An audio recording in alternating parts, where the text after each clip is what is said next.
¿Cómo andan? ¿Cómo les va? Bienvenidos a cada semana, a toda hora, a cada momento, con marca personal, charlas, entrevistas, compartir esto, momentos con entrevistados, con gente, hoy puntualmente del fútbol, que ha escrito mucho en su larga trayectoria. Hola Mauri, ¿cómo estás? Bienvenido.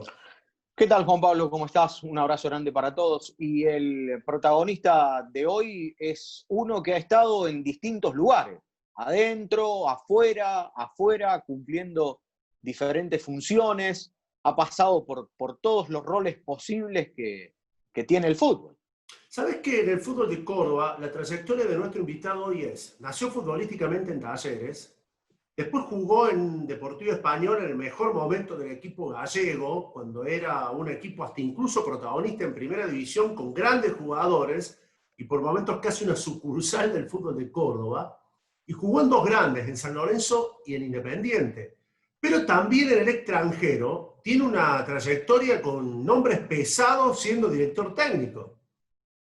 Sí, como técnico y también en algún momento fue parte de un equipo que gerenció clubes, con lo cual ha desarrollado esa otra función, si se quiere, de dirigente, aunque no era un directivo tradicional, digamos, y haciendo una carrera muy buena como técnico, fundamentalmente en el exterior.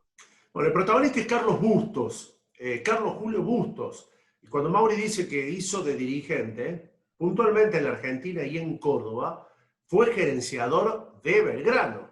Integró junto a Castaño y los hermanos Manzanares aquella primera etapa de Córdoba Celeste, gerenciando al Pirata con un equipo, ¿te acordás que habían contratado también figuras importantes para la categoría? Sí, si no me acuerdo mal, era el lema de Corazón Celeste, algo así era la primera etapa del gerenciamiento de Belgrano, que fue una etapa muy brava, porque salía de una crisis económica compleja y había que acomodar todo lo deportivo. Dejaron plantada una semilla que tiempo después le dio muchos frutos al club, que fueron las divisiones inferiores. Bueno, actualmente está dirigiendo en Perú. Tras haber dirigido a México, en México llegó a dirigir nada más ni nada menos que el Cruz Azul, o sea, uno de los grandes del fútbol azteca. Así que bueno, como hacemos siempre, les acabamos de presentar a nuestro protagonista y tras la pausa charlamos con Carlos Bustos, marca personal a este jugador nacido en el fútbol de Córdoba y que tiene esta particularidad de haber cumplido distintas funciones en medio del fútbol. Bienvenidos a una nueva semana de Marca Personal.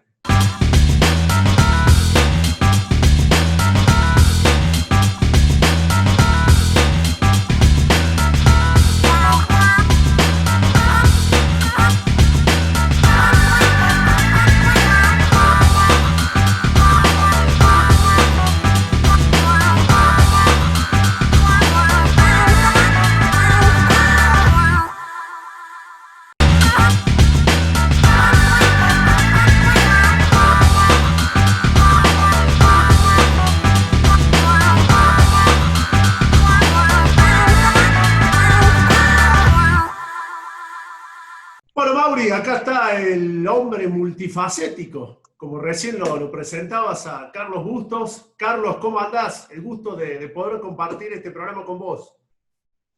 Juan Pablo, Mauricio, también es un gusto para mí poder estar con ustedes. La verdad es una alegría. Bueno, ¿qué significa eso? Que hayas cumplido y que cumplas tantas funciones dentro del fútbol. Jugador, ahora entrenador, en su momento dirigente. Son pocos los que tienen ese privilegio de haber hecho de todo. Sí, bueno, tiene que ver, creo yo, con una parte movida de mi forma. Y mira, hoy, antes de la charla estaba pensando, yo soy, por supuesto, empecé a los 11 años a jugar en inferiores de Talleres, pero soy profesional de los 19, ya a los 19 me hicieron profesional. Y hoy tengo 54, Juan, así que imagínate, tengo 35 años estando en el fútbol en diferentes facetas, como bien lo dices. No me queda ningún tipo de duda que la más difícil de todas es la de directivo, ni hablar. Jugador es donde uno más la disfruta, entrenador de inferiores te va formando, auxiliar de otro entrenador, si bien estás en lugares importantes, no sos el que toma la decisión. De entrenador ya es defender tus ideas a full, pero la de directivo es la más difícil, porque tenés que trabajar, no tomar la decisión final de lo que vos creés que debería ser un equipo, y aparte hay que ser parte de la gente que busca los recursos, sponsor y todo para que el club siga creciendo. Así que esa es la parte más difícil, no tengo ninguna duda que la de directivo es la más difícil. Y además, Carlos, te tocó ser directivo en una época por ahí donde era muy difícil hacer lo que ustedes querían hacer. Era una época, a lo mejor ahora sería un poco más fácil, me parece. Sí, hoy como evolucionó el fútbol y con la apertura que por ahí pueden tener, también en Córdoba, ¿no? Porque me tocó en un momento difícil. Yo había venido en una etapa que vi muchas cosas en el fútbol mexicano y que creo que tarde o temprano se van a implementar a full en el fútbol argentino. Y entonces eso era difícil por dos motivos. Y aparte, porque yo soy identificado totalmente con Talleres. O sea, yo he sido uno de los pocos jugadores que ha salido de Barrio Jardín. O sea, yo vivo en Barrio Jardín cuando voy a Córdoba, y entonces en ese punto y en ese proceso era difícil en ese momento. Pero después yo creo que sentamos bases de lo que fue un gran presente posterior de Belgrano, que se potenció, por supuesto, con la llegada de Pérez, pero que creo que hicimos las bases en un momento muy difícil donde estaba quebrado Belgrano. Bueno, ya que arrancamos con ese tema, no era la idea, pero bueno, se dio. ¿Sufriste la etapa de dirigente o no? No la sufrí, Juan. La verdad que yo siempre he sido muy tranquilo en mis formas y he tenido mucha paciencia. Evidentemente no fueron años fáciles, fueron complicados. A mí tocó estar 3 años, del 2002 al 2005 ahí, y donde primero se había perdido toda credibilidad en el club después de la quiebra. El primer, si vos debés recordar bien, Juan, el primer torneo armamos un equipo con lo que se podía, no realmente con lo mejor que hubiéramos querido, con lo que se podía, porque los jugadores, había muchas deudas, no querían venir. El segundo año armamos lo mejor de la categoría, lo mejor, cuando arrancó el proceso de Omar. Los mejores jugadores que había en la categoría los trajimos. Los que no se acuerdan, Omar es La Bruna, y era la época de Pontiroli, Besombe, el Bocón sí. Torres, ¿te acordás que era el delantero top? No, trajimos al Bocón, trajimos a Covelli, volvió Felipe de Sagastizábal, Priotti, Testa, Sebastián Brusco, muchos, bueno, ya nombré a Priotti, pero muchos jugadores. Y el equipo iba bastante bien, pero después se desequilibró, también estuvo la pelea interna del grupo, y bueno, no se terminó bien, no se alcanzó en ese torneo. Y al siguiente armamos un equipo exclusivamente de Belgrano. Todos eran ex jugadores de Belgrano. O sea, se sumó a Brusco y a Testa, atrás se sumó Hernán Medina, después vino el Betito Fernández, estaba Negro Ábalos, estaba Luifa que volvió, muchos ex, Leo Torres, y bueno, tampoco tuvimos la fortuna de llegar. Al año siguiente vino Pérez y ascendió rápidamente. Bueno, ascendió y descendió, ¿no? Pero bueno, son los momentos de los clubes. Lo que sí tengo claro, que hicimos un gran trabajo en inferiores, incorporando muy buenos jugadores que a la larga dieron un superávit importante al club. ¿Esa fue la época donde lo trajeron a Suárez, que Marcelo Boneto lo trajo a Suárez? Claro. Bueno, es que mira, las historias depende de cómo se cuentan, Juan, ¿eh? La verdad, mira, el tesorero de Unión San Vicente es Jorge Monzón. En esa época era Jorge Monzón, yo lo conocía, yo trabajaba con mi viejo, con los seguros y todo eso. Y nosotros habíamos visto a Suárez, pero Suárez, nosotros pagamos $2.000 por su carta, más Rudy, y nos dieron, por los $2.000 nos dieron a Suárez, a Ruiz, y le quedaba el 10% a San Vicente de ambos jugadores. Y esa transacción la hice exclusivamente yo, que conocía a la gente de San Vicente. Por supuesto que Marcelo estuvo también en la definición, porque lo quería Talleres también en ese momento y todo, pero bueno, son cosas que... Y también lo metimos, más allá de que era de Córdoba, en la pensión que armamos abajo de la tribuna, porque Matías estaba en un lugar que era difícil y que había que empezar a cuidarlo de bien chiquito, ¿no? Sí, eso nos contaba Novaretti hace algunos programas que estaban ahí en la pensión, y uno era Matías. Sí, mira, el más grande de esos chicos de pensión, el que era como el papá en ese momento, fue un chico que alcanzó a jugar algunos partidos, hoy es entrenador, Luciano Taylor, él era en categoría 81. De Pose. Sí, de Pose. Después venía, bueno, de Idiazábal estaba Sinali, 85 Sí. era Sinali, Novaretti, estaba el Negro Rearte, 84, estaban los hermanos Fernández, uno 83, otro 84. Bueno, Mario Volati tenía su departamento, había otro chico Porcari, había un montón de chicos que después crecieron, ni hablar de Luciano Loyo, que son más chicos, bueno, todos los otros pibitos, por O ejemplo. sea, digamos, esa cantera, esa pensión es la que a vos te hace suponer, obviamente, en algunos casos totalmente demostrado, de que el trabajo, más allá que la primera no logró el objetivo de ascender, el trabajo no fue en vano, que Belgrano tarde o temprano, digamos, cosechó todo lo que se sembró en esa época. Pero por supuesto, no me quedan dudas, porque aparte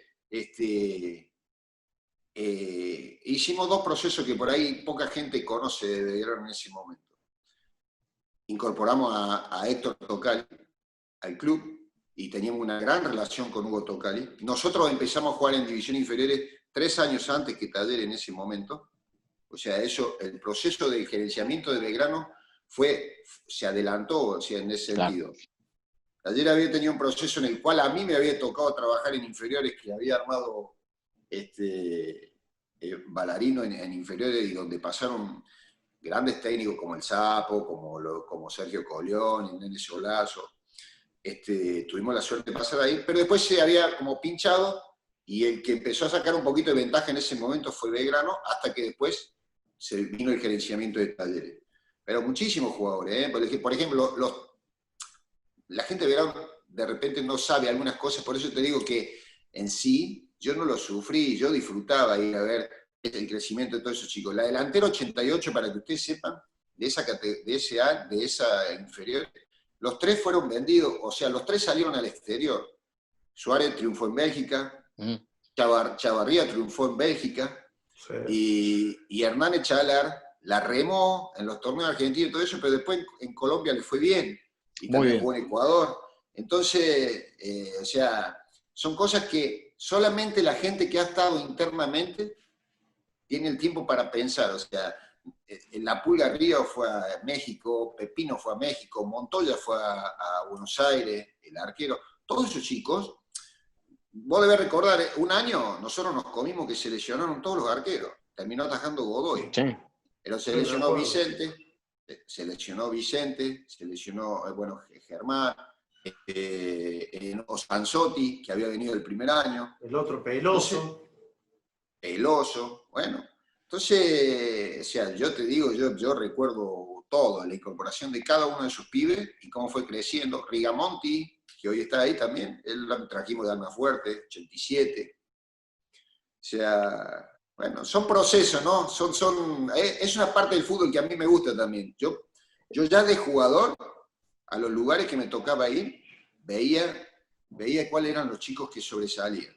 Y tuve la suerte de estar en 2 lugares, en muchos, ¿no? Pero en 2 lugares donde las inferiores de esos equipos, por ejemplo, me tocó jugar en River cuando el más avanzado era Orteguita, pero después venía Gallardo, Almeida, Crespo, Pablo Lavallén, Buján, los 2 auxiliares de Marcelo, Vizcay, Diego Coca, un montón de jugadores. Y cuando fui a Argentino Juniors, ni hablar, o sea, ahí Faciuto, Dolber, Sorín, Germano, el Pipa García, bueno, ya jugaba el Pipa, Pescadito Paz, en español, Trimarchi, Agoglia, o sea, muchísimo. Yo me fijaba siempre en esos pibitos que tenían que dar la última puntada para ser profesional. Carlos, como dirigente, ¿cuánto hay de verdad y cuánto hay de mito en esa famosa historia del peso en AFA, de estar, de que todo se cocina en Buenos Aires? ¿Es así? Mirá, a mí me tocó ir a las reuniones de AFA, a veces, no siempre íbamos, a veces Norberto estaba allá en Buenos Aires, iba él, pero a mí tocó y era increíble sentir que en la categoría estaba Belgrano, estaba Instituto, estaba Ferro, Rafaela, y sin embargo el peso más fuerte lo tenía el Porvenir, Defensa y Justicia, Defensores de Belgrano. Era increíble, o sea, así, con los equipos que tenían mucho más historia, sin embargo, la proximidad que tenían con Don Julio hacía de que esos equipos tuvieran su peso. Carlos, la posta, en el corazón. Ya pasó mucho tiempo. En aquel entonces era Castaño, vos, los hermanos Manzanares, se me escapa alguno más, entre otros. Pero los que tomaron la decisión eran los que te acabo de nombrar. Evidentemente ustedes, la relación entre ustedes se fue desgastando. ¿Cómo se fue dando ese proceso hasta que llegó Pérez? Y marca lo que la gente tiene hoy, esa imagen de que con Pérez Belgrano marca para bien, más allá de resultados deportivos, un antes y un después. ¿Cuál fue la posta de todo eso? La posta la conoce muy poca gente, Juan. Te voy a decir que yo regresé de jugador y yo había estudiado en el colegio con Alejandro Manzanares.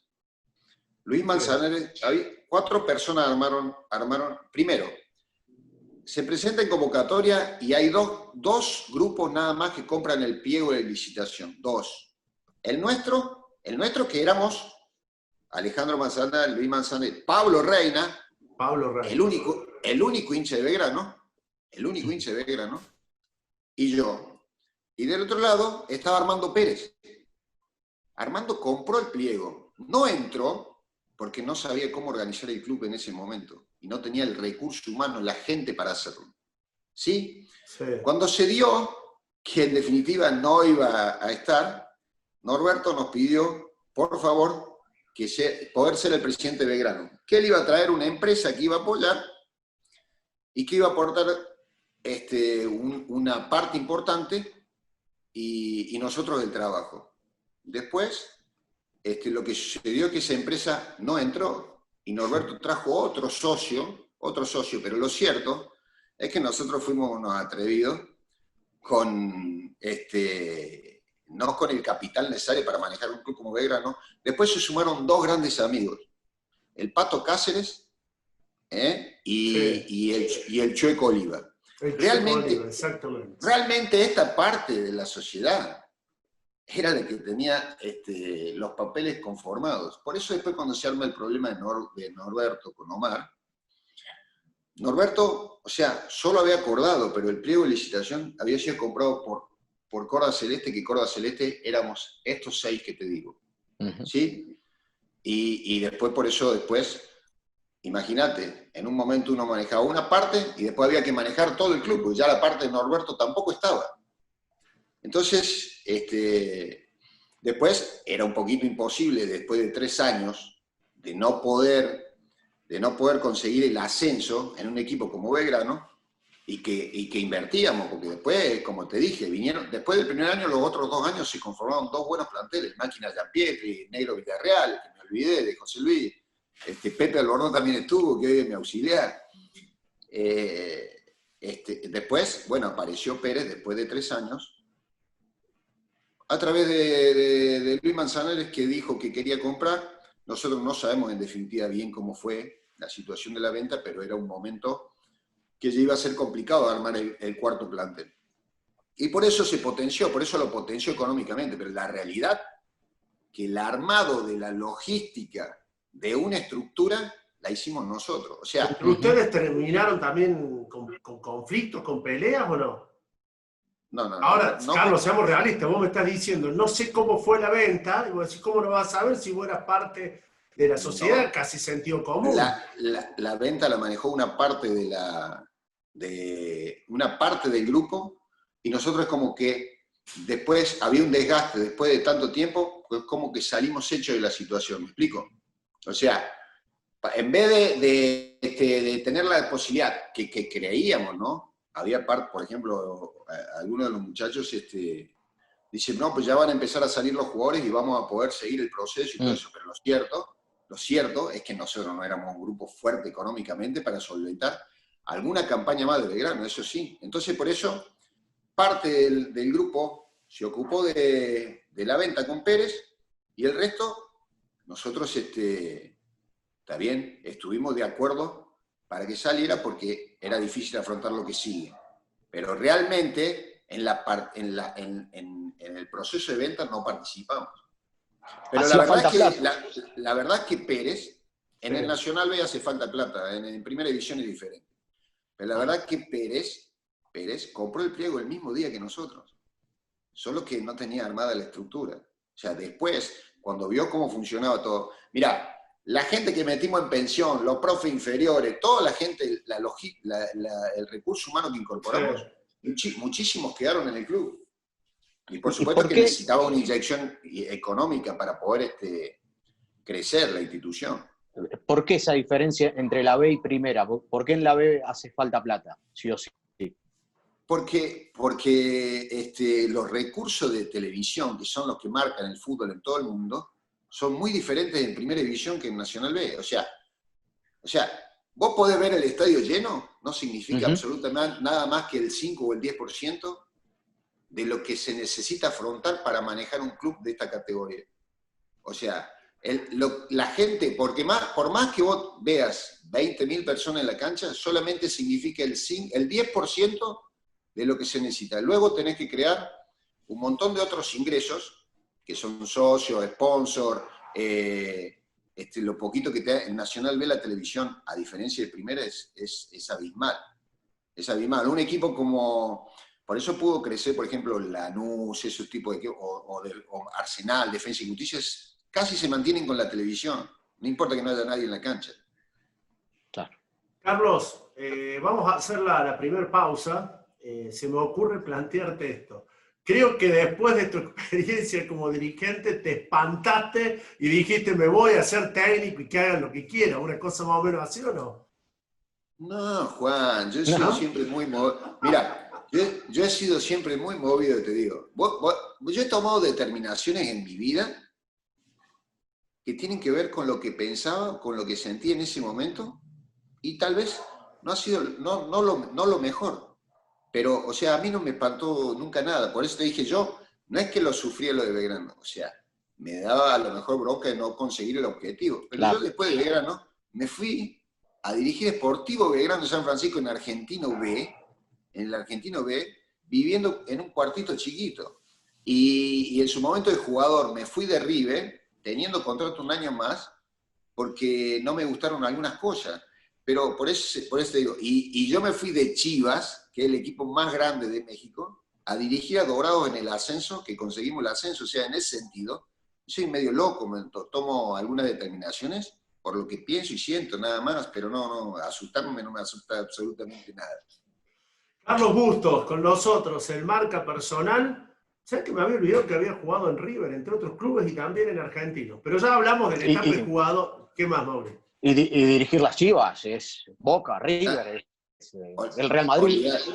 Olvídate, las Chivas,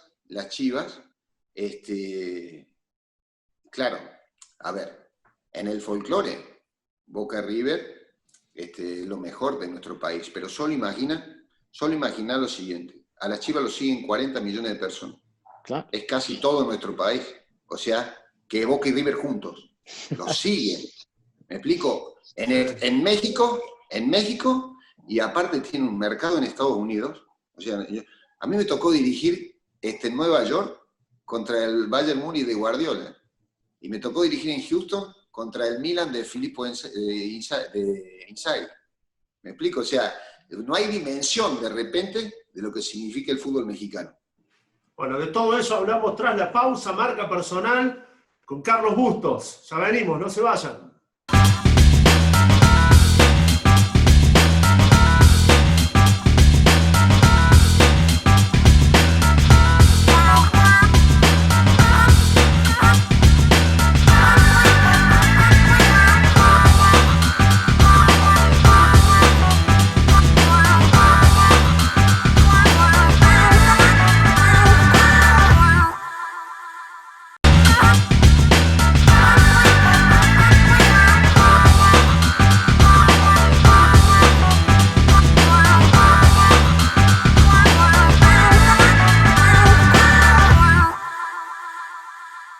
marca personal, seguimos charlando con Carlos Bustos. Carlos, ¿te has puesto a pensar, no sé si lo tenés bien en claro, que sos uno de los jugadores nacidos en Córdoba, que como jugador y entrenador más trayectoria tiene? Bueno, sí, hay algunos. He tenido suerte, Juan. Yo soy un agradecido al fútbol, ¿no? O sea, a ver, yo no he sido un dotado como jugador. A mí me costó, o sea, y era difícil. Antes de las divisiones inferiores, en el cual aprovecho para mandarle saludo a todos los muchachos ahí de Talleres. Todos los días nos saludamos, los que son de mi época, todos los días nos saludamos. Eran categorías de 2 años cuando me tocaba a mí. Y un año jugaba y otro año iba de suplente. Un año jugaba y así. Me costó bastante y he valorado cada situación que me ha tocado vivir en el fútbol. No sabía eso, pero sí te dije al principio que son 35 años que llevo de profesional, ¿no? A ver, hay un montón de jugadores, de hecho en Córdoba tenemos campeones del mundo, no te quiero comparar con ellos, pero Claro. En tu contexto, que bien lo acabas de decir, no es poco mérito jugar en Independiente, en San Lorenzo, en River, en tantos clubes, y hoy como entrenador, si bien lo has dirigido en Primera y en la B en Argentina, sí en el Federal o en Argentino A, en aquel entonces Sportivo, afuera has logrado una trayectoria que muchos querrían, me parece, ¿no? Ah, sí, Juan, este es mi club número 20, Melgar es mi club número 20. Entre 20. jugador, 20. He jugado en 9 clubes diferentes, Talleres, Español, San Lorenzo, River, Independiente, Argentino Junior y Huracán en Argentina. Jugué poquito tiempo en Huracán. O sea, salvo en Boca y en Racing me tocó jugar en los otros 4 equipos que son grandes. Huracán también es un grande. Pero después en el exterior jugué en Morelia y en Pachuca. Ahora, me fui a los 30 años a México. Si pudiera volver el tiempo atrás, me hubiera ido a los 20 años. Porque es otra cosa, se vive de otra manera, diferente. En Argentina tenemos el folclore, pero también tenemos muchas complicaciones. Y allá se vive diferente. Y después, como bien lo dijiste al principio, técnico de inferiores, auxiliar. Yo fui auxiliar de 2 tipos muy difíciles. El tipo que me llevó 4 veces a México, Tomás Boy, fue el capitán en el Mundial 86 de México, un tipo bien difícil, aunque le estoy agradecido, aprendí un montón con él. Y he sido auxiliar de Humberto Grondona en Talleres también. Sí. Y Humberto tiene muchísima capacidad, pero no es fácil trabajar con él y todo eso. Pero todas esas cosas me han formado, o sea, yo me he ido formando, hasta que me dieron la filial de Morelia. Yo vivo en Morelia cuando no trabajo, vivo ahí. En Morelia tuve 4 etapas diferentes.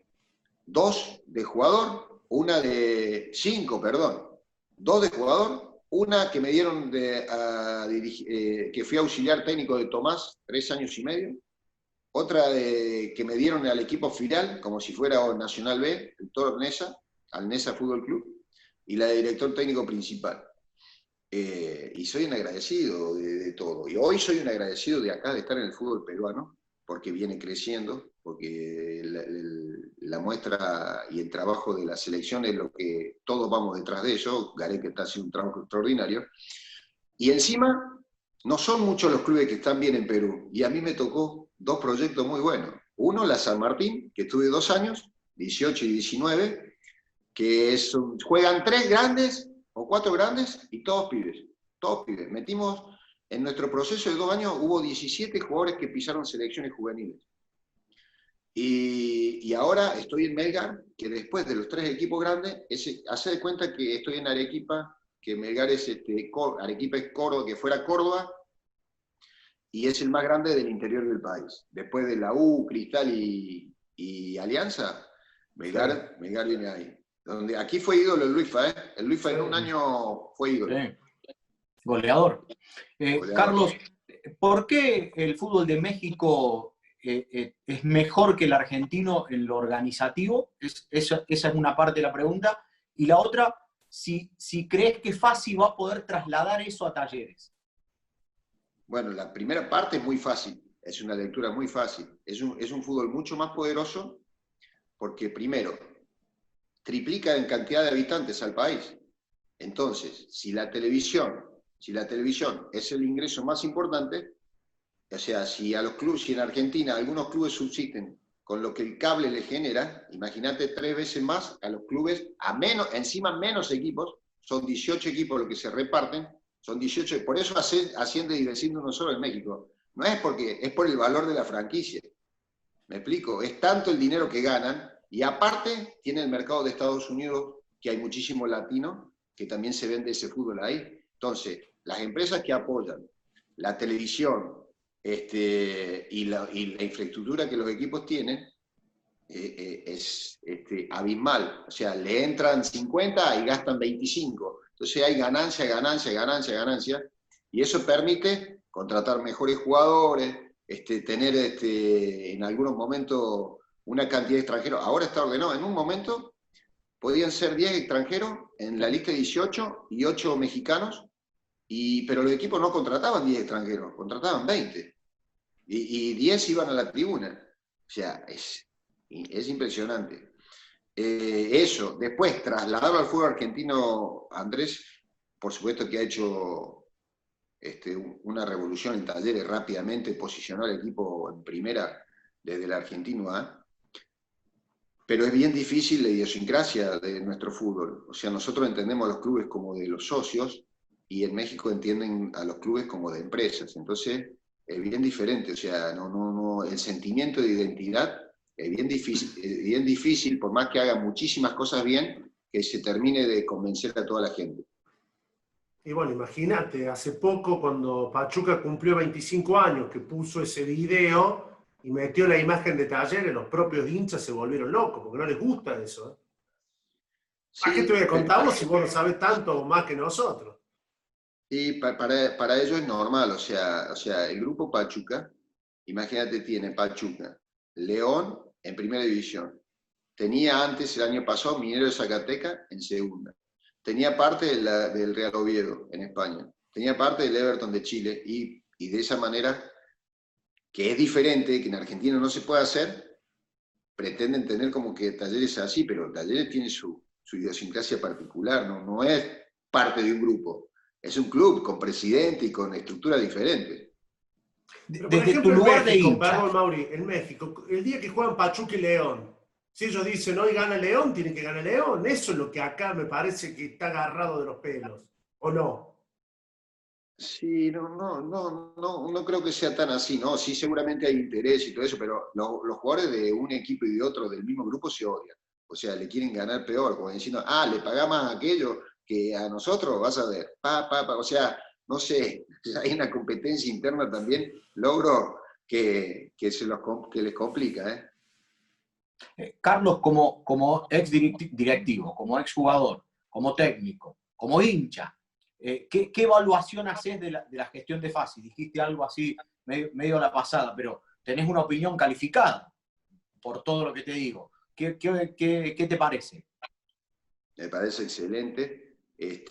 A ver, como le dije, posicionó el club nuevamente muy rápido. Después hay cosas que uno desde afuera desconoce, ¿no? O sea, desconoce. Yo no sé, en algún momento del cambio del lugar del predio, esas cosas, yo esas cosas por ahí las desconozco. Pero que definitivamente pueda gustar o no, hacen un trabajo que hoy la mayoría de los equipos manejan, y en Argentina se está abriendo esa situación que se llama, en México y en muchos lugares, en Europa también, hay en los clubes departamentos de inteligencia deportiva. ¿Qué quiere decir eso? Departamento de inteligencia deportiva no es solamente que venga el entrenador y dice, tráeme a aquel jugador, tráeme esto, el otro, no. Es todo consensuar, ¿no? Hay como 10 personas, que algunos pueden ser periodistas, algunos pueden ser preparadores scouting, esto, el otro, que mientras se va jugando el torneo están trabajando para lo que sigue. O sea, para que cuando llegue el final del torneo el técnico le diga, necesito un lateral izquierdo de estas características. Y entonces el club, más allá del gusto del entrenador, le presenta una lista de decir, bueno, mira, los que pueden ser, a vos te puede gustar qué sé yo, no sé, en su momento Chamón, te puede gustar Chamón de lateral izquierdo, pero ¿sabes qué? Ese no es factible para este club. Son esto y esto, y elegí. Y es lo que hoy, de repente, a veces cuando vienen algunos nombres desconocidos a Talleres o que no tienen una trayectoria importante, porque han hecho un seguimiento, porque han hecho un análisis, y evidentemente hay un trabajo no solamente del gusto de algunas personas, sino de bien estructurado, bien fundamentado, ¿no? Hoy hay un montón de herramientas que ayudan a los entrenadores más allá de que en cierta forma hay que leer las estadísticas por ejemplo, está WeScout, Match Analysis, Goldstat, todo eso te brindan diferentes situaciones para analizar un jugador o para analizar un equipo.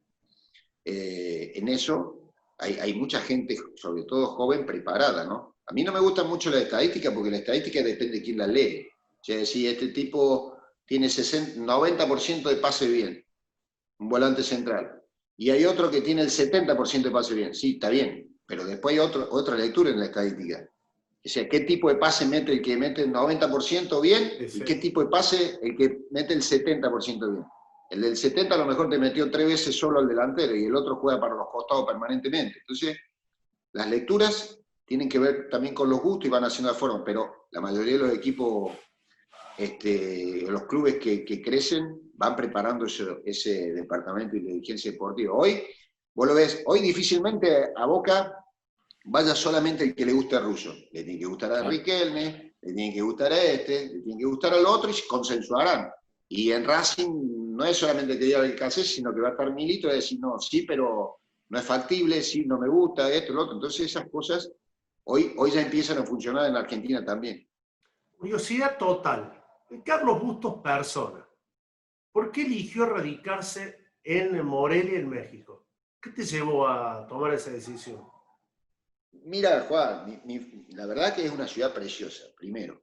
Después vivimos muchos años y mi familia se compone de mi esposa y de mis 3 hijas. Y todas se sienten bien a gusto, o sea, todos están bien, se instalaron, o sea, entonces es un lugar que elegimos. En mi pensamiento particular, todavía me queda la más grande, ya están, una recibida, la otra ya está ejerciendo su internado en medicina, todo eso. Y la más chica todavía está en su etapa de finalizar el secundario.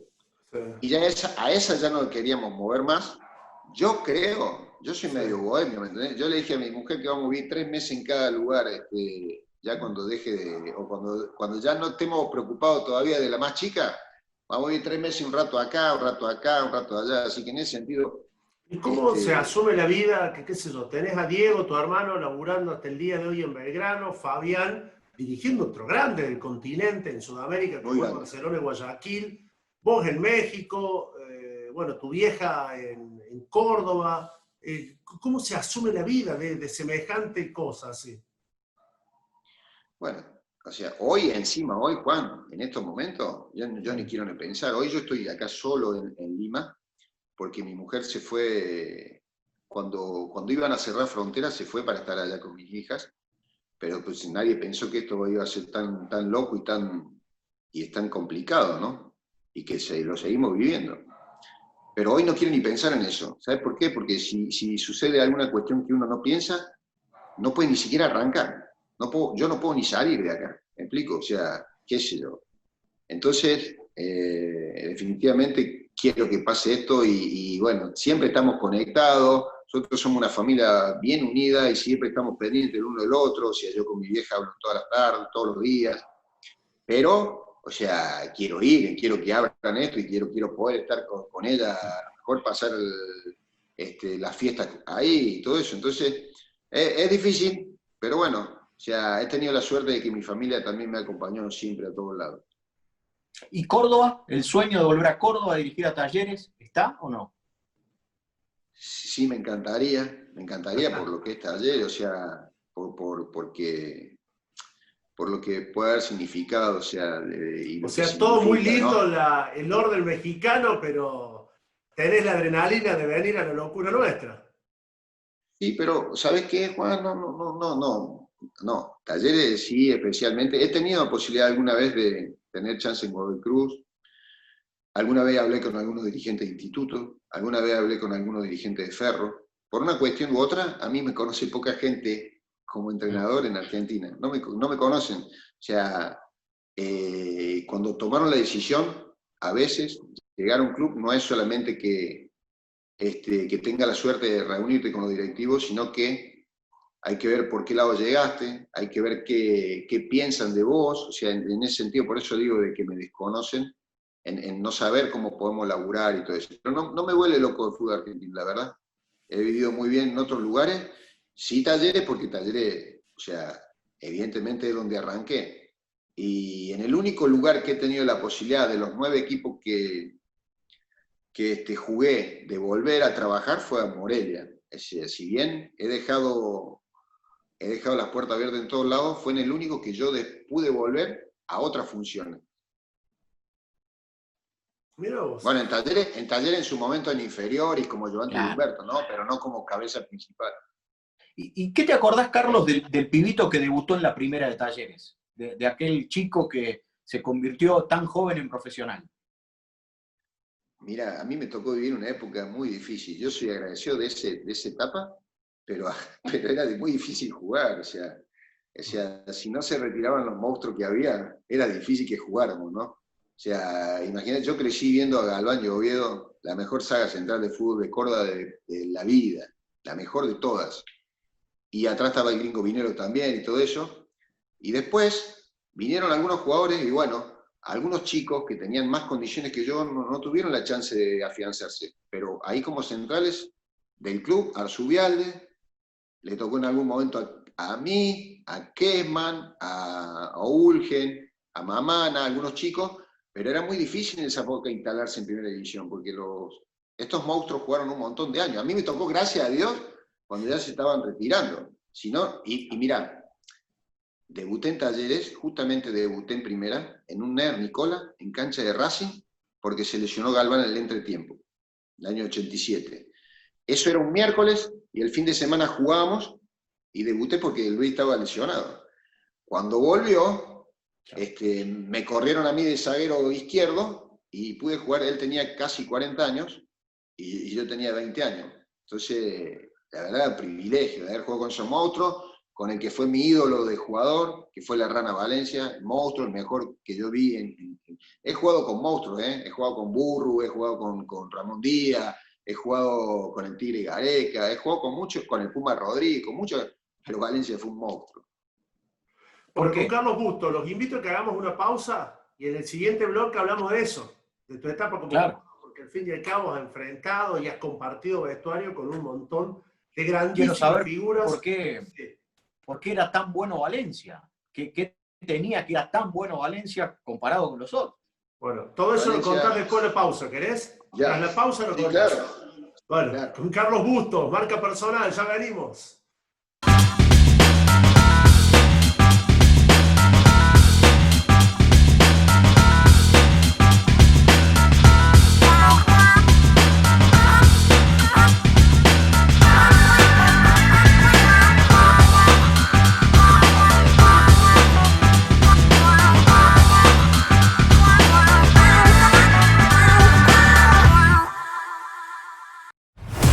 Alerta de seguridad de Bancor.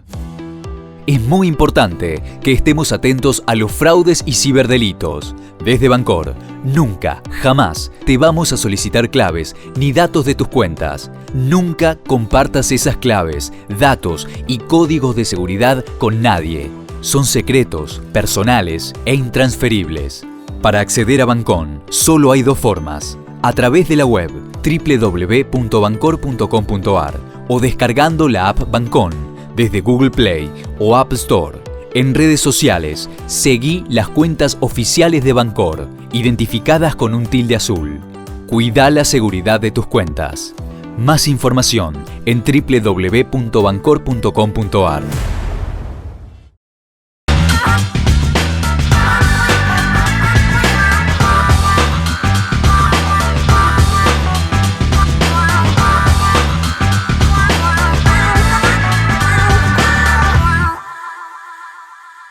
Bueno, Carlos, quedó planteado lo que te decía Maure antes del corte. ¿Qué tenía la Rana distinto a todos los que jugaron o viste jugar vos? Precisamente hacer cosas diferentes, ¿no? La conducción que tenía Valencia, cómo llevaba la pelota. Y yo lo he visto asistir casi sin mirar, sabiendo de dónde estaba su compañero y a qué pierna jugarle. Porque mira, hay muchos jugadores que pasan bien la pelota. O sea, podés decir, pasa, ejecuta bien, le da un pase, sí, sí. Pero hay una diferencia. Después, ¿cuáles son las diferencias de esos que pasan bien el balón? Es que le pasa la pelota con ventaja del compañero. La Rana era un monstruo en eso. Mirá, yo cuando nos tocó llegar a River, estábamos con el Pepe ahí y el técnico era Pasarela. ¿Sabes qué? Y lo que yo pensaba me lo confirmó ese monstruo, ¿no? Pasarela fue un monstruo, pero lo que yo pensaba de la Rana me lo confirmó él. Carlos dice, no sé lo que era Valencia nosotros en las prácticas, el baile que nos pegaba, dice. Nos agarraba, nos limpiaba para acá, para allá. Un monstruo. Nombraste al Sapo, que con vos deben ser hoy de los mejores técnicos del fútbol de Córdoba, diría Arzubialde y alguno más por ahí. ¿Por qué les ha costado tanto, Carlos, por ahí, a algunos que no han tenido oportunidades, no se animaron a salir? ¿Por qué les cuesta tanto al exjugador de Córdoba convertirse en técnico? Yo creo que hay muchos factores, no me atrevería a decir uno solo. O sea, sí creo que es importante que si no encontrás tu lugar en donde vos querés, tratar de estar preparado para salir. Hay que prepararse. A veces hay muchos entrenadores que se preparan desde su parte futbolística, de cómo creen de esto el fútbol, y hoy el fútbol tiene mucho de gestión, o sea, mucho de contacto, de gestionar. Vos primero antes de que te den un club, tenés que prepararte para la charla con los directivos. O sea, si no tenés esa posibilidad de convencer a los directivos de que tu proyecto, o cómo ve el fútbol bien, no tenés ninguna chance. Porque va a venir otro que va a hablar mejor y seguramente se va a quedar el otro. Esa es una cosa. Entonces, antes de fútbol, hay que prepararse en un montón de otras cuestiones que no tienen que ver a lo mejor con fútbol mismo. Después, yo he visto, sobre todo en mi época un poquito más, que algunos ex grandes jugadores se quedan pensando que en algún momento lo van a llamar, y se quedan pensando, y no salen. Y si no te la no dan, lo llaman nunca. No lo llaman nunca y te tenés que ir y abrir tu puerta y todo eso. A mí me da mucho gusto, o sea, por supuesto que nombraste ahí, encima son amigos míos, el Sapo, Héctor, mi hermano Fabián. ¿Sabes lo que hizo Fabián? Fabián se fue y hoy dirige el Barcelona. Yo fui cuando arregló el contrato, no conocía la cancha de Barcelona, el presidente es Alfaro Moreno. Sí, es inmenso, quizás no tengamos la dimensión en ese país, que es un país a lo mejor más chico y todo eso, pero es inmenso, o sea. Y bueno, acá en la U está dirigiendo el Flaco Comiso ahora también. Pero yo creo que o sea, hay que, si no te dan la chance, tenés que salir, demostrar en ¿Vos otro tenés lado. representante o te manejas solo? Con mucha humildad. Juan, me llevo bien con todo el mundo, o sea, no, porque ¿sabes qué pasa? No sabes quién es el que te abre la puerta de determinado club. Entonces ¿Sabes por qué te planteo eso? Porque acá en la Argentina dirige un grupo, o que los tiene Bragarnik o algún otro más, y todo va girando en torno a eso. Bueno, yo cuando estuve con Godoy Cruz, mira, Godoy Cruz, aparte tengo amigos en común con el presidente, con Mansur. Pero sin embargo, o sea, en ese momento yo sufrí eso, o sea, después siempre a dirigir una persona que maneja Cristian Bragarnik, o sea, así es. Y bueno, yo no tengo problema con nadie, no tengo uno totalmente fijo, pero escucho a todos, me relaciono a todos, porque aparte, cuando vos conformás un plantel, también a veces necesitas de algunos jugadores que manejan determinados empresarios, ¿me entendés? O sea, y entonces hay que manejarse bien con todos. De tu carrera como jugador, Carlos, ¿qué momento disfrutaste más? ¿En qué etapa te sentiste pleno? Bueno, creo que como jugador, mira, el primer año que yo jugué Mauricio en Talleres, me dieron el Córdoba Cuna de Campeones. El primer año. O sea, no era como ahora que era revelación, que es como una revelación y uno a la trayectoria. En ese momento le daban uno a una persona que sobresalía. Por supuesto que fue un año pobre del fútbol cordobés, porque los equipos andaban más o menos. Pero bueno, me tocó y creo que en Talleres jugué muy bien. Los 3 años que jugué en primera jugué muy bien. Creo que en Español jugué muy bien. En San Lorenzo hice una liguilla de 6 partidos que fuimos campeón en cancha de Boca. En Independiente formé parte de un equipo que tenía 2 planteles, pero me tocó ganar Yo tuve la suerte de ser campeón de Supercopa en el Maracaná, marcando a Romario y a Sabio. O sea, una cosa impensada para mí. Pero bueno, en algunos momentos puntuales, o sea, si yo hubiera tenido un gran año en River, quizá mi trayectoria hubiera sido mucho mejor. Y en ese año fue irregular en River, quedamos afuera en Copa Libertadores. Después, en Morelia me fue muy bien. En Pachuca me tocó ir, en el único equipo que jugué en el ascenso fue en Pachuca, y ascendimos. Pero bueno, seguramente... ¿Te dirigió a vos o no? No, no sabes lo que fue eso, Juan. Mirá, te voy a decir. Yo a Andrés lo tuve de profe en inferiores de Talleres. O sea, cuando yo, por ejemplo, estaba en cuarta, quinta, lo tuve profe en inferiores. Luego lo tuve de profe en la primera, con el Sapo. Saporiti era el entrenador, Quiroga el auxiliar y Andrés era el profe. Terminamos un año que yo jugué muy bien en Talleres y Saporiti tenía casi arreglado en el Monterrey. Yo habré tenido 21, 22 años. Hicimos un asado de despedida de fin de año y dice, te venís con nosotros a Monterrey. No, sí, bárbaro. Y Andrés era el profe, ¿no? Total que terminó arreglando Roberto Rogel y el Sapo no, y nos quedamos acá. Ellos después se fueron a San Lorenzo, me quisieron llevar, a mí me había comprado Río Joanes para Español, no fue. Total, el año que yo fui a Morelia, ellos llevaron a Rivarola, y yo fui a Morelia. Uno de los dos equipos descendía. Descendía Morelia o Pachuca, no había otro en el fútbol mexicano. Si hicimos un campañón, descendió Pachuca. Yo me lesiono la rodilla, al siguiente año me llevan a la segunda etapa a jugar a Pachuca. Pero yo ya estaba mal de mi rodilla, pero bueno, estaba para el grupo, todo. Está. El Ratón Ayala era el técnico, ¿se acuerdan del Ratón Ayala, el 9 de San Lorenzo? Él era el técnico de Pachuca. Pero fue más o menos, se enfermó en la etapa final, en las finales, y dije, Andrés. Claro, de ahí es la imagen que la gente tenga como referencia, la que se vio ahora de Fassi dirigiendo el equipo en este corto de los 25 años Pachuca. De ahí, de esa etapa es la imagen. Es el último ascenso que tiene Pachuca, porque Pachuca antes ascendía y descendía.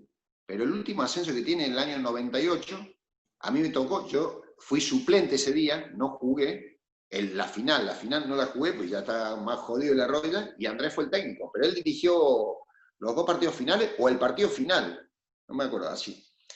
Y ascendió, ese fue su momento de entrenador. Ahí lo tuve también. Y de tu etapa como técnico, ¿con qué equipo disfrutaste? ¿Qué equipo te daba gusto verlo? ¿Cómo jugaba? Me tocó, bueno, un poquito tiempo esto que tengo. Del 2012 yo soy técnico principal, o sea, hace 8 años. Antes fui siempre auxiliar. Pero nos tocó llegar a 3 finales y las 3 las hemos ganado. Yo dirigí un Morelia del 2013, que venía con un plantel bárbaro, fuimos campeón de Copa MX, pero jugaban unos jugadores bárbaros. La delantera era Joao, que después fue a Talleres, Joao, Mancilla y Jefferson Montero. Una delantera, y atajaba a Federico Vilar, un arquero argentino que en México hizo carrera, Aldo Leao, un volante colombiano impresionante de estos mixtos que hay ahora, que asisten, un monstruo. Ese lo disfruté mucho. Después nos tocó ser más utilitario y en el ascenso de Dorados, en México haciendo un solo equipo. Vos tenés que ganar uno de los 2 torneos y después tenés que ganar la final. Y ahí teníamos un equipo más utilitario, pero con grandes jugadores que nos dieron alegría, ¿viste? Pero ahí jugábamos más serrucho, más Nacional B, 2 centros delanteros grandotes, cabeceadores. Más pico y pala. Sí, pero un equipo de personalidad, porque ese año estaba todo programado para que Necaxa ascienda. Y nosotros ganamos el segundo torneo y en la final, o sea, encima de esas 2 finales, la final del torneo la ganamos en cancha de San Luis, de visita. Y la final del ascenso la ganamos en la cancha de Necaxa. O sea que esos fueron, de entrenador, esos fueron los mejores momentos. Y después de jugador, como te dije, o sea, debutar y poder salir del equipo donde vos sos hincha y que era difícil en ese momento, lo disfruté mucho. Ser campeón con San Lorenzo, a pesar de tener poco partido en la cancha de Boca también, y lo de Independiente. Y después pertenecer a un grupo como el de Español, que eso también me marcó, porque fue mi primer equipo en Buenos Aires, y nosotros llegamos a un lugar donde el Tato Martelotto había abierto las puertas a los cordobeses. El Tato fue el primero que fue y y que, pucha, a partir de ahí Río Janeiro vio a los cordobeses de otra manera, y después llegó a Pepe, a Albornoz, a Raúl Peralta, al Tano Spalín en su momento, a La Pocha, al Dani Ergo. O sea, hicimos un grupo lindo ahí. Carlos, aunque te parezca mentira, se pasó la hora y tenemos que cerrar el programa. Vamos a seguir hablando largo y tendido. Te dije que iba a pasar esto. Sí, claro, ¿no? Cuando quieran, Juan, tengo anécdotas miles. Así que cuando quieran, y les agradezco este contacto. La verdad que uno siempre trata de... También en esta parte de mi vida es contar y transmitir un poco lo que es el fútbol, aunque el fútbol, si bien es el mismo deporte, va cambiando. Como les dije, hoy los jóvenes son diferentes, las vivencias son diferentes. Pero bueno, fue una charla muy linda y le agradezco, Mauricio y Juan Pablo. Carlos, te mandamos un abrazo, espero que a la gente les haya gustado. Marca Personal es esto, es charlar de todo un poco con protagonistas que nos cuentan de su vida, de normal, de ser humano normal, del jugador de fútbol, del técnico, en tu caso hoy del dirigente, pero todo esto, simplemente una charla. Carlos, fuerte abrazo, un gusto. Un abrazo grande a los dos, muchas gracias. Bueno, nos vemos como siempre, hasta cada momento, hasta cada semana. Marca Personal es esto, charlas con protagonistas. Hasta la semana que viene, un gusto.